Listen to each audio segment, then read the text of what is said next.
så har vi fået trukket Carsten Petersen lidt til side her til den her åbningsreception. Det er mandag, og lige før det går løs med åbningstalen på torvet. Og det vil sige, at nu har du sådan set bestået dit med at få gjort klar til festugen gennem de seneste mange måneder. Og hvordan synes du, det er gået indtil nu? Jamen, det er jo sådan at sammenligne med en dame, når hun har ligget ude på sygehuset, og hun har fået fødslen den her overstået, så er det værste pres væk. Men det er det sådan set ikke, fordi pasningen den starter jo først derfra. Og sådan på samme måde har jeg det med festugen. Selvfølgelig kan man sige, at forarbejdet er i stand, men hver eneste dag i festugen er der ting og sager, at vi skal ud og gøre klar til at stille op til i morgen for eksempel, når vi har besøg af TV2 Charlie, der skal vi ud og sætte flere hundrede stole op og sådan nogle ting. Vi skal rette ind, hvor man må være hen og hvor man ikke må være hen.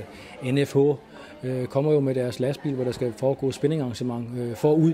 Den skal vi have gjort plads til det op til. Og sådan hver eneste dag, der er masser af opgaver, så vi går i seng, når klokken den er omkring 1-2 stykker hver nat, og så er vi op igen, når klokken er 7, og så må vi besvime efter festugen.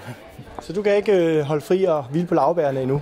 Nej, laurbærrene kan jeg slet ikke hvile på, fordi vi ved jo allerede på forhånd, at vi kommer ud med et underskud. Størrelsen kender vi så ikke. Jeg kan se, at man har helt op omkring 100.000 kroner. Det tror jeg dog ikke, at det bliver så slemt, men der er ikke nogen tvivl om, at man kan ikke arrangere en festuge af den her størrelsesorden i de her tider, uden at komme ud med et underskud. Hvad kan årsagen være til, at der er kommet så stort et underskud? Jamen, vi har jo flyttet hele festugens koncept, er jo flyttet fra en anden udbyder, og så til den, hvor vi har den i dag. Så det er jo ligesom at starte en ny virksomhed. Vi skal starte forfra, ny hjemmeside, nyt det ene og nyt det andet, og det hele det er forfra om igen.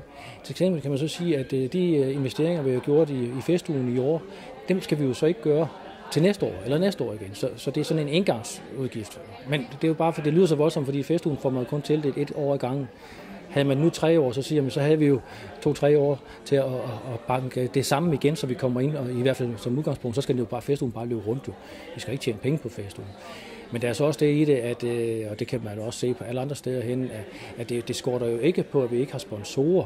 Det er sponsorerne, de har bare sat deres beløb ned i forhold til tidligere.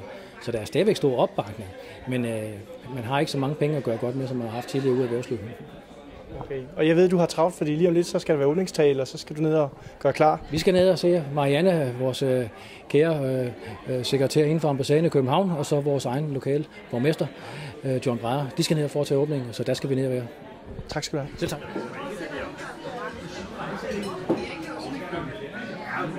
Det hører sig til.